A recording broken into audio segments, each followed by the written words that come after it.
Сегодня у нас 2 августа, и сегодня у нас вот такая вот нестабильная, совершенно нестабильная погода. То солнце, то опять показывает дождь, то солнце, то опять дождь. И сегодня, кстати, купаться уже нельзя. А мы и не собирались. А почему, мы покажем вам сегодня в ролике. Я думаю, и так всем понятно. Текущая ситуация с погодой в городе Уфа и вообще, в принципе, в Башкортостане. Так что мы сегодня отправляемся в Белорецкий район. В прошлом раз мы были в Нариманском районе, сегодня Белорецкий район. И сегодня мы тоже там покажем интересные всякие достопримечательности, интересные знаменательные места. Так что поехали!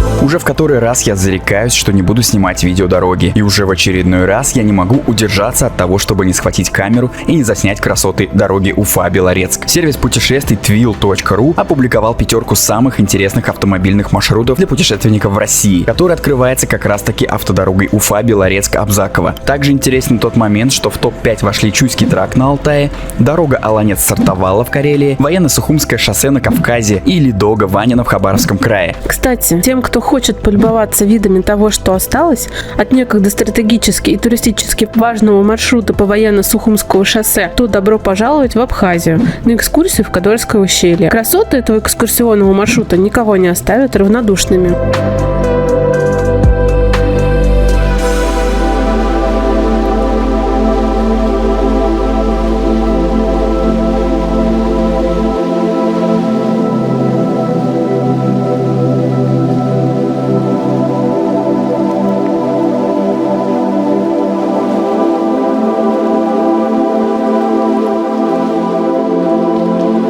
Все же вернемся в Белорецкий район и насладимся нехарактерными для нашего канала трясущимися видео, которые появились на свет ввиду моей криворукости при настройке нашей камеры.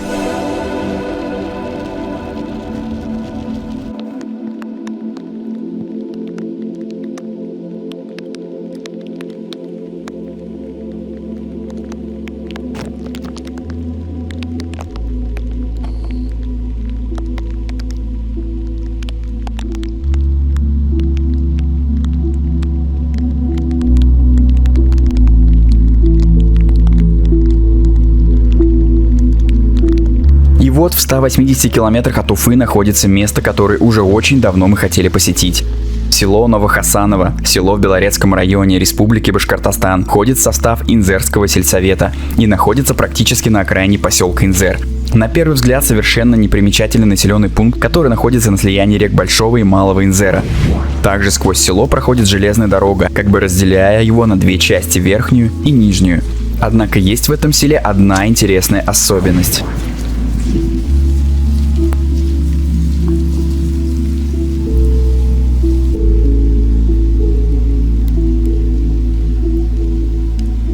Друзья, мы находимся в деревне Новохасаново. Это Белорецкий район, типичная архитектура для деревушек Белорецкого района. А теперь посмотрите, присмотритесь внимательно к фону, где мы находимся. Мы находимся, друзья, в месте, где снимался фильм Александра Галибина «Сестренка». Вот этот дом из фильма «Сестренка». Мы стоим прямо около него. Вот прям вот дом, вот сарай сзади.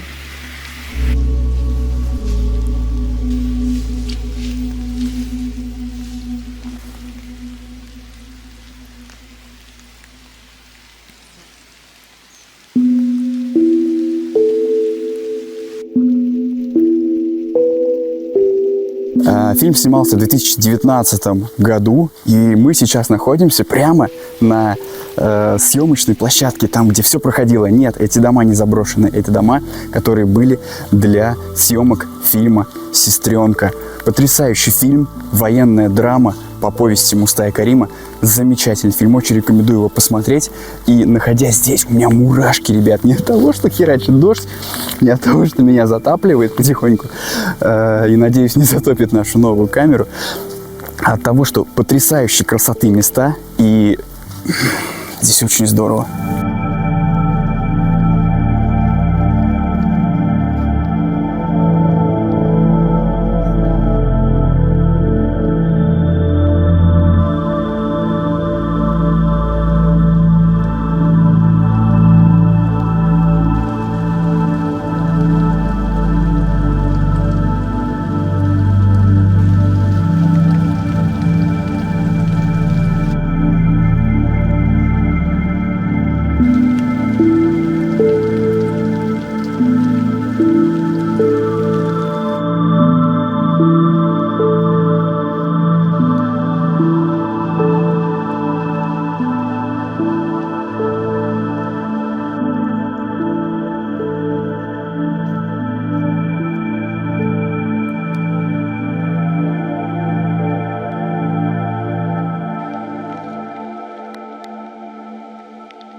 Границу между нижней и верхней частями села разделяет железнодорожный мост. Здесь же происходит слияние двух рек. И, конечно, это место можно узнать в фильме по первым зимним кадрам. А я не могу выйти. У меня всемирный потоп.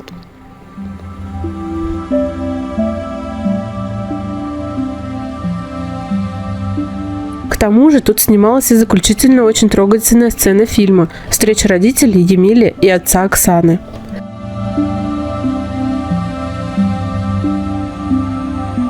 Конечно, во время съемок уровень рек был значительно ниже, что позволяло автомобилям спокойно пересекать реку вброд.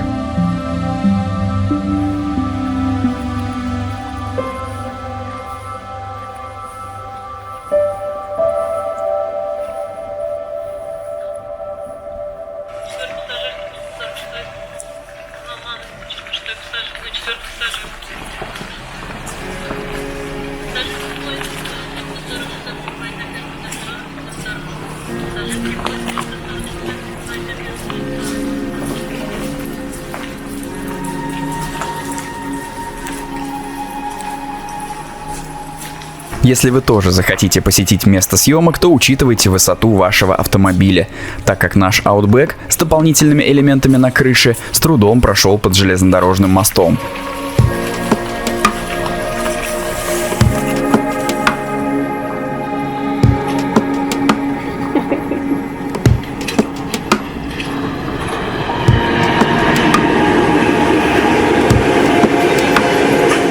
А за мостом мы наткнулись на местную вазовскую шестерку с севшим аккумулятором.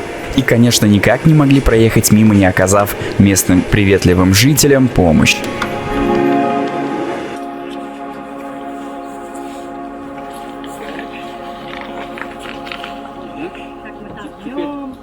Теперь максимально влево, то есть вправо, да.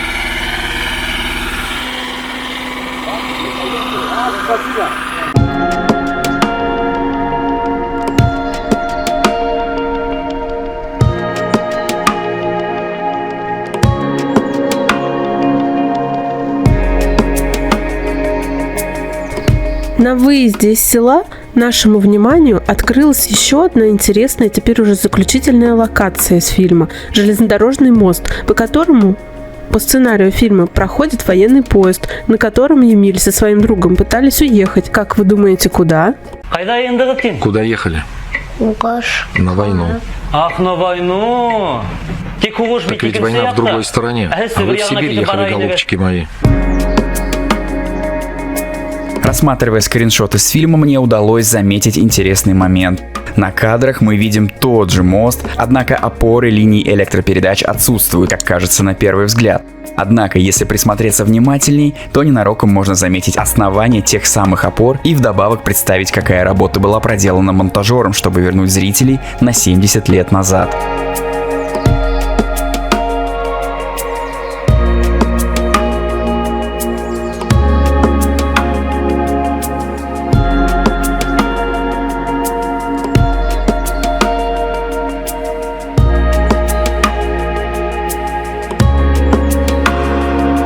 Также в этом месте находится приятный живописный берег, на котором мы для себя решили как-нибудь обязательно остановиться и провести выходные.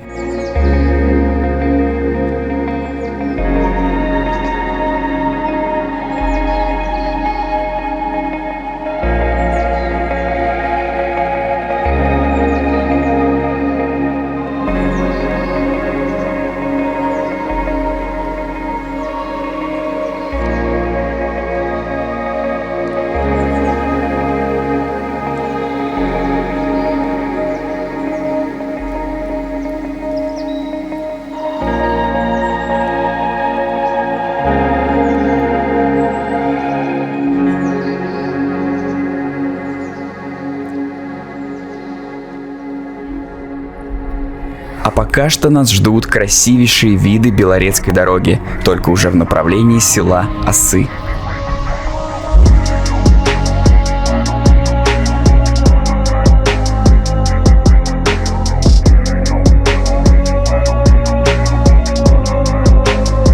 Пока мы с вами наслаждаемся красивейшими серпантинами Белорецкой дороги, хочу напомнить, что вы всегда можете подписаться на наши социальные сети, такие как Telegram, ВК и Нельзяграм. Также не забывайте, что наши ролики выходят на Рутуб и в видеозаписях в ВК.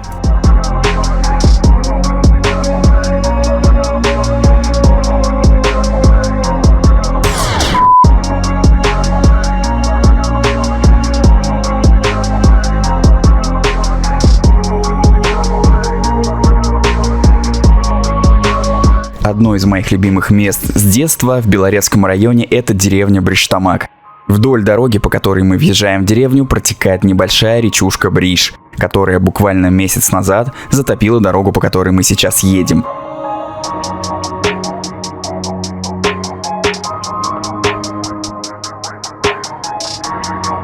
Однако на этом все ужасы не заканчиваются. Как и большинство населенных пунктов, Бриштамак находится на берегу весьма полноводной в этом аномальном сезоне реки Инзер. Так вот, примерно в те же даты Инзер едва не затопил всю деревню, и в том числе участок, на котором находится домик, где и предстоит нам отдыхать в ближайшие пару дней. А за захватывающие кадры реки я хочу поблагодарить местного жителя Владислава. Я думаю, наши завсегдатые зрители помнят наш брод через реку Инзер на лесовозе.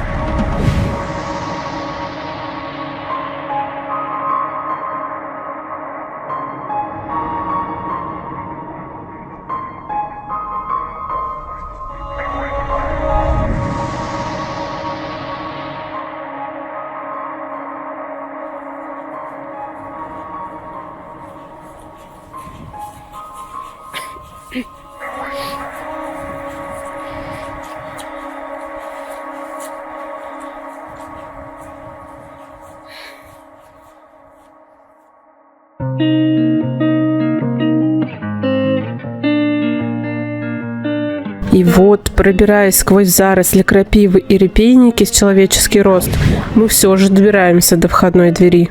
Мы на месте. Бриштамак, набережная, дом 1. Нас комары атакуют. Сломалось крыльцо, сгнила ступенька. Будем, наверное, ремонтировать. Ну, не наверное, а точно. А где костер? Костер в костерочной.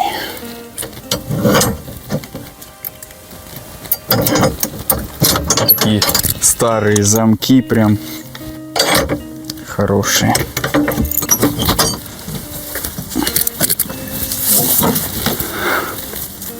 Старый домик. Да ладно, мы не первые здесь после зимы. Здесь уже был народ. Ну что, располагаться будем? Открывать ставни.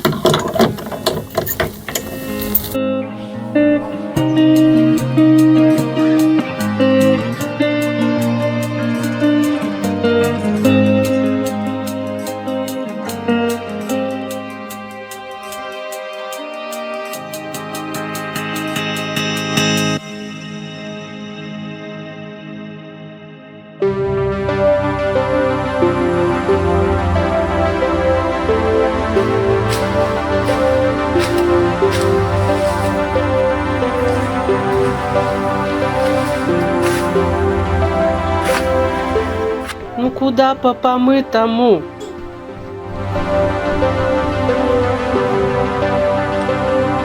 Всем привет. Мы отдыхаем. Как можешь. Почему, когда я куда-то приезжаю, я убираюсь? Я не понимаю, я что в прошлой жизни где-то так испачкала что-то или что? Дай помогает.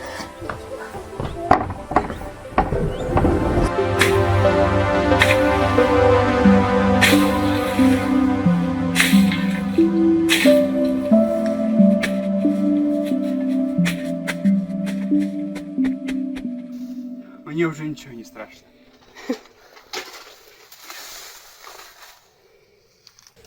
I am устал. Я больше не могу косить. У меня все в крапиве. еще в каких-то неведомых травах пропитан. Я вообще весь, ребят. Ну, на природе это хорошо. В волосы мне попал репей, мы его выковыривали.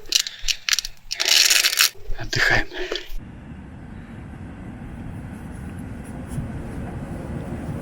Занимаясь очисткой территории от зарослей, скопившихся с начала лета, я умудрился вспотеть аж в несколько заходов. И чтобы не смущать благовониями окружающих, было принято решение принять ванную.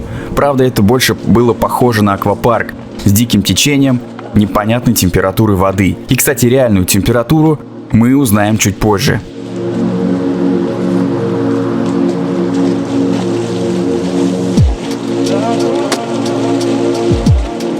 Ожидая остальных участников нашего отдыха, выяснилось, что их переднеприводный джип застрял где-то посреди деревни при попытке упростить маршрут. Я, как заботливый друг и даже отчасти репортер, незамедлительно рванул на место событий. Однако мне на перерез, на помощь нашим друзьям уже мчался местный УАЗик. Полный? У меня полный привод, да. Ну что, у нас начинаются приключения. Понятно. Сейчас будет актен. Экшен, конечно, друзья, куда же без экшена? Ва!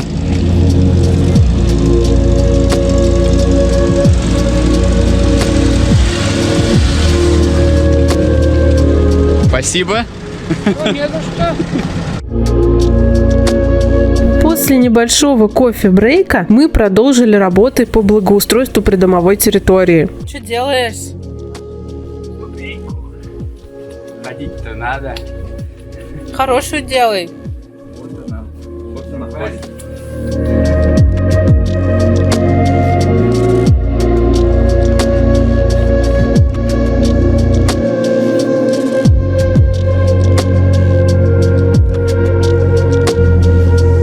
А также наслаждались атмосферой туристического отдыха, потрескиванием костра, запахом дров и, конечно же, любовались закатом.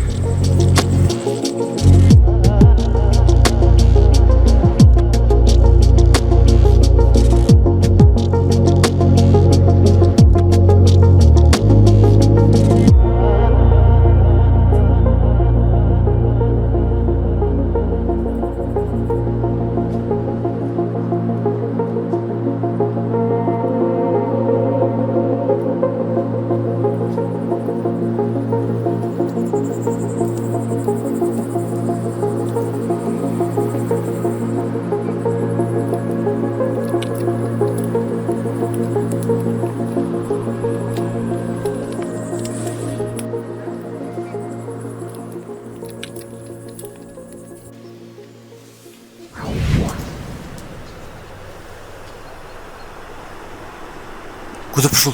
Иди сюда.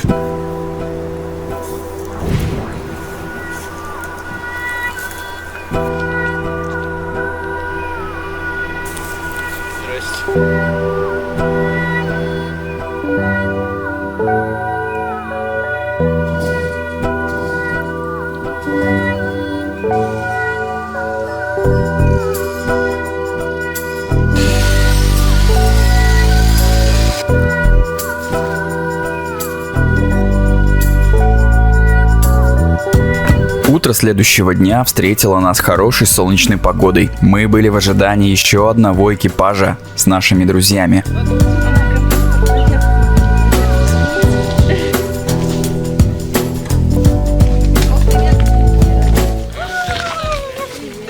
нас Сенька есть, да?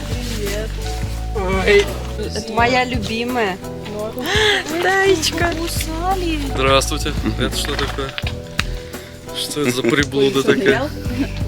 Погода располагала на новые достижения в плане благоустройства. Но перед этим мы решили немного прогуляться в сторону старого, уже, к сожалению, не действующего пешеходного подвесного моста. Помнятся времена, когда мы еще могли пройти по этому мосту на противоположную сторону. И кажется, это было совсем недавно.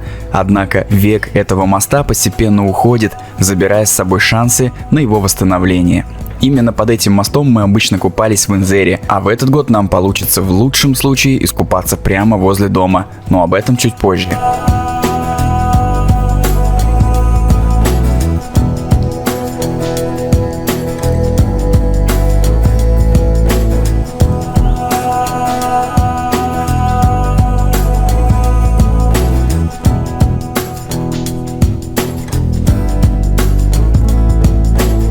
Пришло время привести в порядок так называемую входную группу на территорию нашего домика. Пролезать каждый раз под забором было крайне неудобно, не говоря уж о том, чтобы делать это с коляской. И взяв в руки бензопилу, я возомнил себя настоящим мастером деревянных дел и практически из материалов, валяющихся прямо под ногами, скрафтил открывающуюся калитку. Конечно же, не без помощи наших друзей.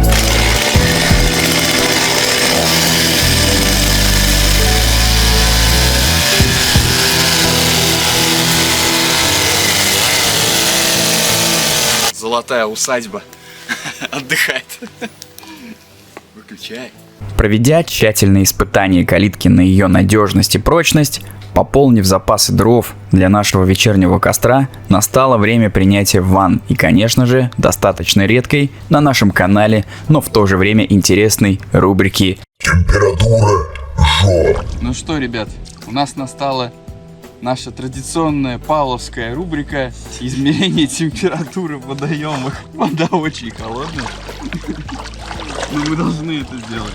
Сначала мы просто окунаемся, а потом узнаем температуру воды. Будешь оценивать? Да.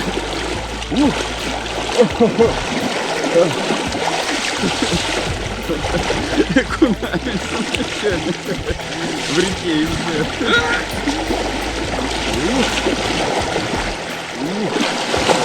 Боюсь окунуться даже.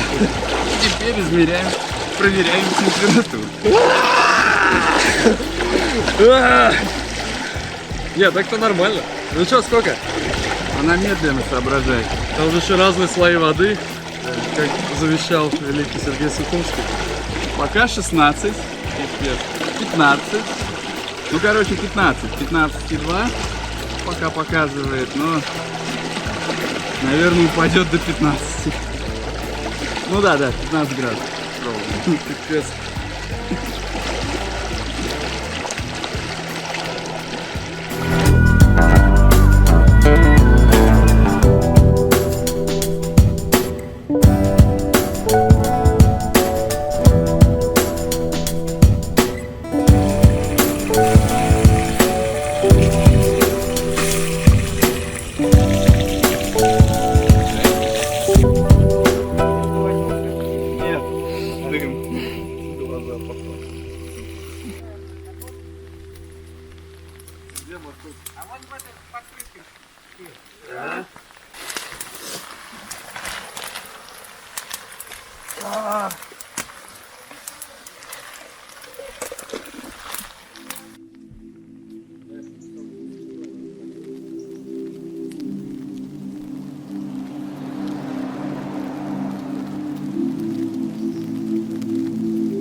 Утро заключительного дня пребывания в Бриштамаке было немного грустным, а вдобавок еще и пасмурным. Но настроение нам поднимали наши хвостатые спутники, которых в этом году мы насчитали аж несколько штук, причем разных пород. Традиционным мероприятием стала, конечно же, прогулка по самой деревне вдоль береговой линии реки Инзер, до местного продовольственного магазина и до железнодорожной станции 95-й километр.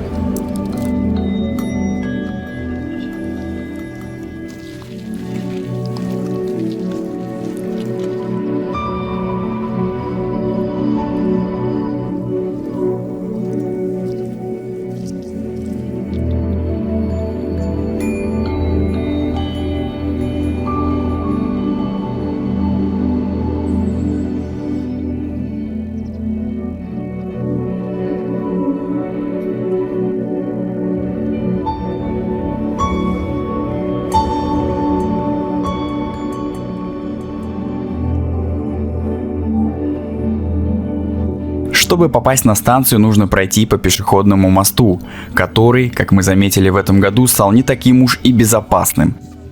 Как я понимаю, многие доски не менялись с момента ввода в эксплуатацию и попросту сгнили, так что, прогуливаясь по пешеходному мосту и любуясь красивыми видами, будьте максимально осторожны, есть вероятность получить травму. Надеюсь, что на момент выхода этого фильма мост привели в соответствующее состояние.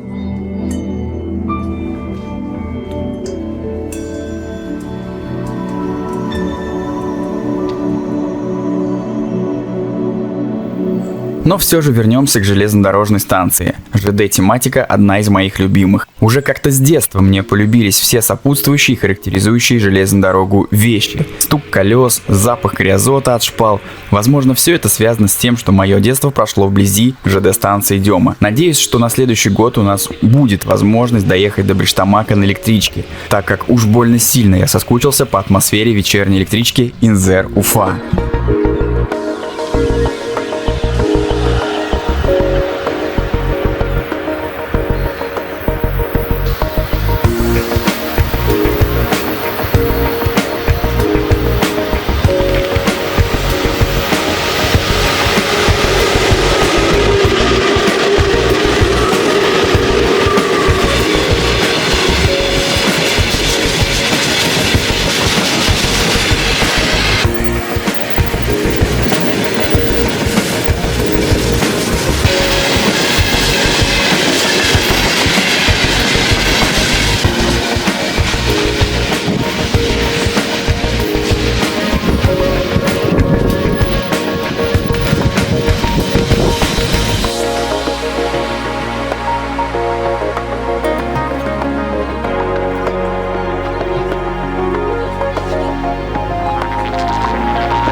Следующая остановка. Пока, скажи. Святой Осы. Пока. Пока. Пока.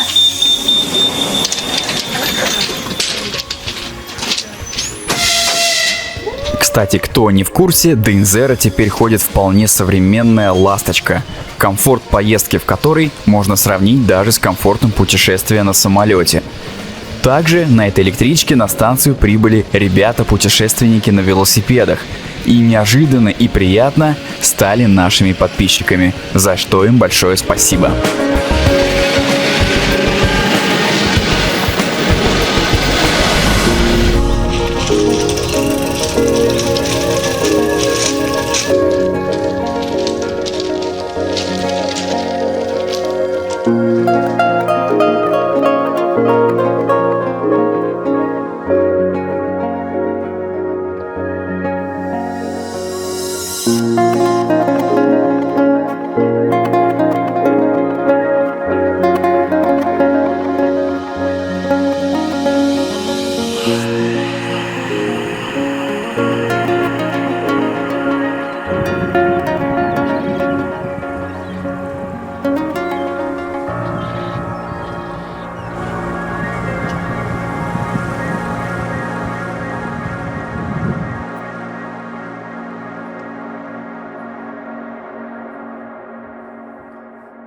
Вернувшись в домик, собрав все наши туристические вещи, пришло время оставить след в истории, а именно вписать наши имена на так называемой доске отзывов и посещений. Аня, Коля, Коля, Лена. Лена. А что в одну строчку не помещается? Так, Матвей, Катя, Тая, Маша, Вера, Аня, Коля, Лена, Кирилл.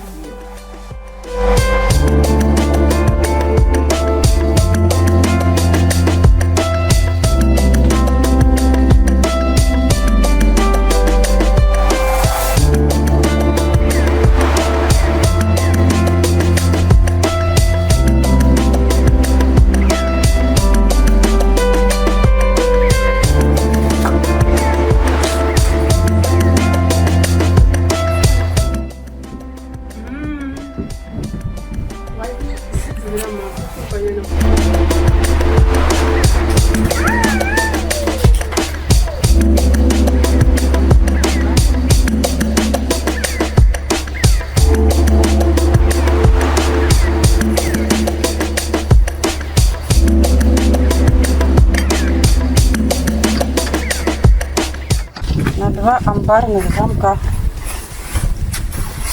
Ключ доставим тете Раисе сейчас на хранение.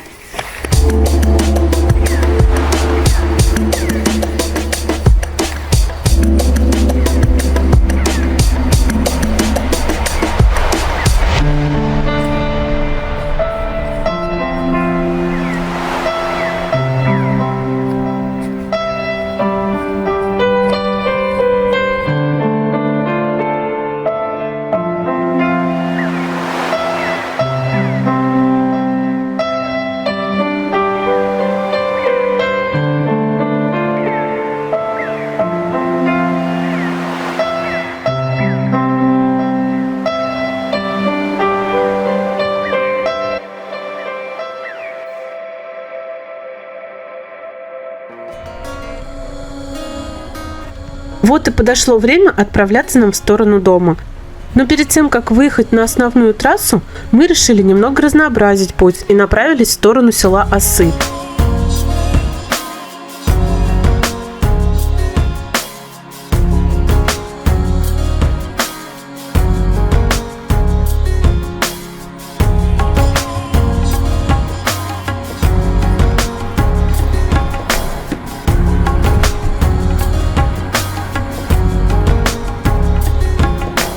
Осы, если переводить на русский язык, означает «горькая вода».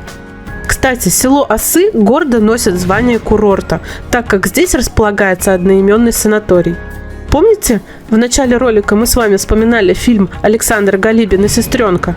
Так вот, съемочная группа проживала именно в этом санатории. На территории санатория есть небольшое озеро, где местные доброжелательные обитатели предложат вам прокатиться на катамаранах. Однако действующих катамаранов на водоеме всего 2, и дождаться своей очереди нам так и не удалось. Про этот катамаран нам сказали, что он не работает. Вот они, видимо, решили его проверить.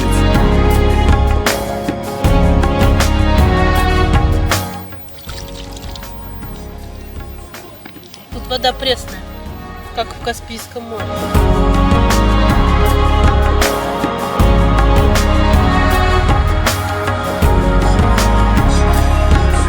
Еще одна достопримечательность, дорогу к которой нам показал с радостью местный житель, находится прямо в центре села.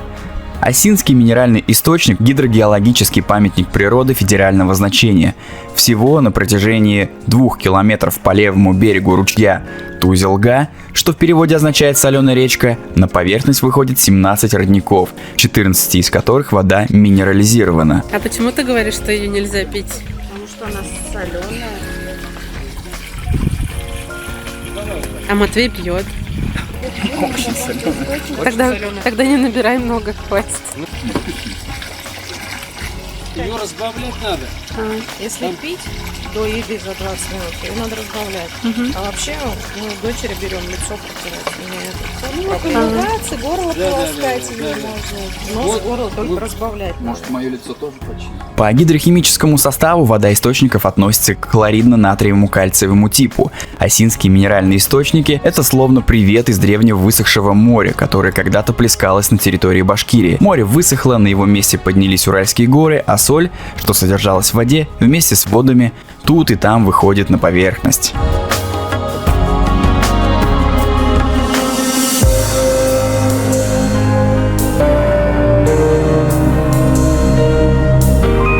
Вот такое интересное путешествие у нас получилось в Белорецкий район. И нам остается лишь поблагодарить зрителей за просмотр этого фильма. Надеемся, что вам было очень интересно и весело.